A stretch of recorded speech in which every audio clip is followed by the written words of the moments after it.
আমিও বলি ডক্টর ইউনূসের অবদান বাংলাদেশে 3-0, কোনো অবদান নাই এখানে তার। আমজনতা পার্টির যুগ্ম সদস্য সচিব তারেক রহমান বলতেছেন বাংলাদেশে ডক্টর মোহাম্মদ ইউনূসের অবদান 3-0, মানে বাংলাদেশে নাকি ডক্টর মোহাম্মদ ইউনূসের কোনো অবদান নাই। মিস্টার তারেক রহমান, বাংলাদেশে ডক্টর মোহাম্মদ ইউনূসের অবদান আছে না নাই সেটা আপনার আশেপাশের মানুষকে জিজ্ঞাসা করে দেখেন। কয়দিন আগে যে $1 বিলিয়ন ঋণ পরিশোধ করা হলো সেটা কি আপনি আম আর মধু বিক্রি করে পরিশোধ করছেন? ডক্টর ইউনূসের সবচেয়ে বড় অবদান কি জানেন? আমাদের চিরশত্রু ভারতের চোখে চোখ রেখে কথা বলা, ভারতকে সবসময় দৌড়ের উপর রাখা, যেটা ডক্টর ইউনূস ছাড়া কোনো সরকার কোনো সময় করতে পারে নাই। কয়দিন আগে যে রমজান গেল, সেই রমজানে যেমন স্বস্তি নিঃশ্বাস ফেলছে, সেটা কি আপনার কারণে ফেলছে?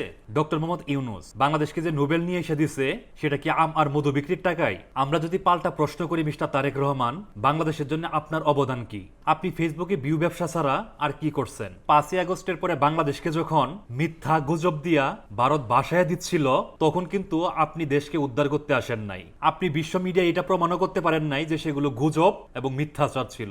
ডক্টর মোহাম্মদ ইউনূস সেগুলো কাউন্টার দিচ্ছেন এবং বিশ্ববাসীর কাছে সেটা বিশ্বাসযোগ্য করে তুলে ধরছেন যে ভারত যা ছড়াচ্ছে সেগুলো গুজব এবং মিথ্যাচার।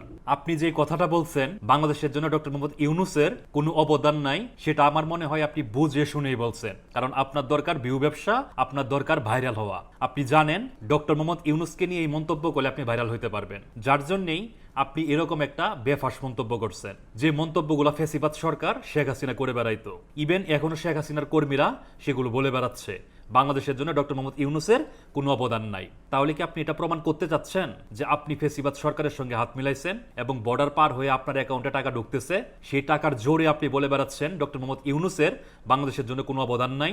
ডক্টর মোহাম্মদ ইউনূসের যদি কোনো অবদান না থাকতো, তাহলে দেশের মানুষ গত 9 মাসের বিচারে তাকে ছুড়ে ফেলতো, কিন্তু দেশের মানুষ দেখেন বলে বেড়াচ্ছে আরো 5 বছর চাই, আরো 5 বছর চাই।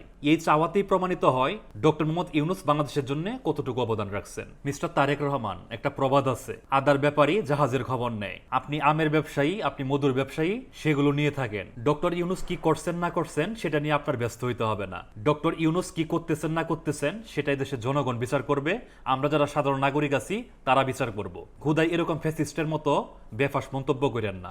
ধন্যবাদ সবাইকে।